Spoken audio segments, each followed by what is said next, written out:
নমস্কার। এই মুহূর্তের বিশেষ গুরুত্বপূর্ণ খবর। রাজ্যে বন্যা পরিস্থিতি তৈরি হওয়ার পর থেকে সরকারের পক্ষে দাবি করা হয়েছে দামোদর ভ্যালি কর্পোরেশন রাজ্যকে না জানিয়ে বিপুল পরিমাণ জল ছাড়ার ফলে বানভাসী হচ্ছে বাংলা।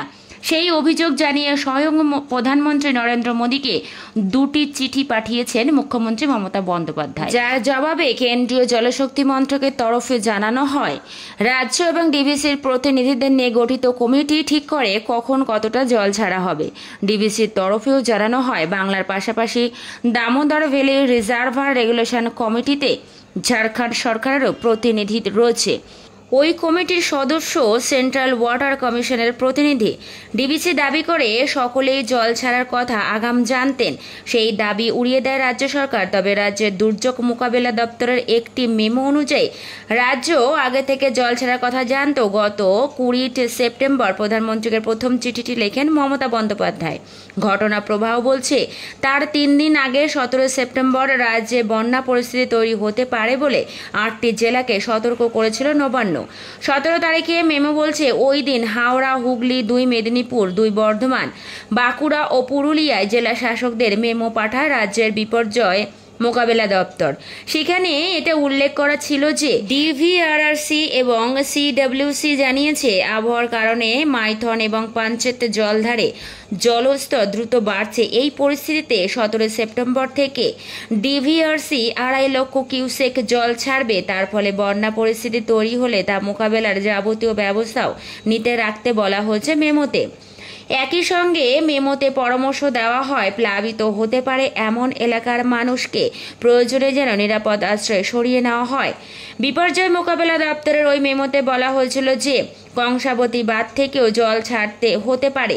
তেমন হলে পূর্ব মেদিনীপুরে বন্যা পরিস্থিতি তৈরি হবে। কংসাবতী বাঁধের সঙ্গে ডিভিসির জল ছাড়ায় হলদি এবং রূপনারায়ণের জলস্তর বাড়বে। এমন সতর্কতা জেলায় জেলায় পাঠানোর পরেও কেন রাজ্য সরকার ডিভিসি কিছু জানায়নি বলে দাবি করছে।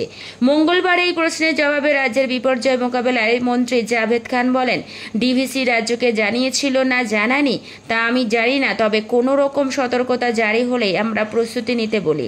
শুধু সেই সময়ই নয়, মে মাস থেকেই আমার দপ্তরে বন্যা মোকাবেলার প্রস্তুতি শুরু হয়ে যায়। ডিভিসির এক কর্তা বলেন, প্রয়োজন হলে জল ছাড়তেই হবে, সেটা কমিটি ঠিক করে। চেয়ারম্যানের সঙ্গে মুখ্যমন্ত্রী কথা বলে কিছু বদলাতে পারেন না।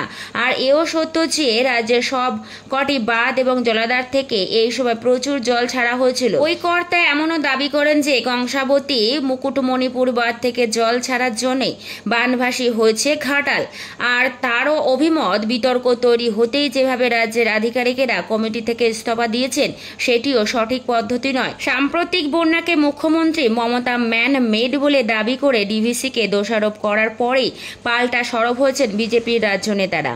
এমনকি অসত্য প্রচার করা হচ্ছে বলে অভিযোগ করা হয়। ডিভিসি ছাড়াও রাজ্যের অধীনে থাকা বাঁধ ও জলাধারের জল ছাড়ার জন্য রাজ্যে বন্যা পরিস্থিতি তৈরি হয়েছে বলে দাবি করা হয়। বিজেপির রাজ্য সম্পাদক জগন্নাথ চট্টোপাধ্যায়ের বক্তব্য, মুখ্যমন্ত্রী একে ম্যান মেড বন্যা বলেছেন। আমি বলছি এটা উম্যান মেড বন্যা। রাজ্যের জলধারগুলির জলধারণ ক্ষমতা বিপদের সীমা পার করার আগেই জল ছাড়া শুরু করে। আরজিকর কাণ্ডের বিরুদ্ধে আন্দোলন থেকে দৃষ্টি সরাতেই এই অপচেষ্টা এবং বাংলার মানুষের দুর্ভোগ। প্রসঙ্গত মঙ্গলবার বীরভূমের বোলপুরে প্রশাসনিক বৈঠকের পরেও বন্যা নিয়ে ডিভিসিকে আক্রমণ করেছেন মমতা। সেই প্রসঙ্গ টেনে জগন্নাথ বলেন, বীরভূমে তো ভেসেছে ময়ূরাক্ষীর জলে, সেটা তো ম্যাসেঞ্জার বাঁধ থেকে জল ছাড়ার জন্য। প্রধানমন্ত্রীকে লেখা চিঠিতে 10টি জেলায় বন্যার কথা বলেছেন মুখ্যমন্ত্রী, কিন্তু ডিভিসি একা জল ছাড়লে সেটা কখনো সম্ভব নয়।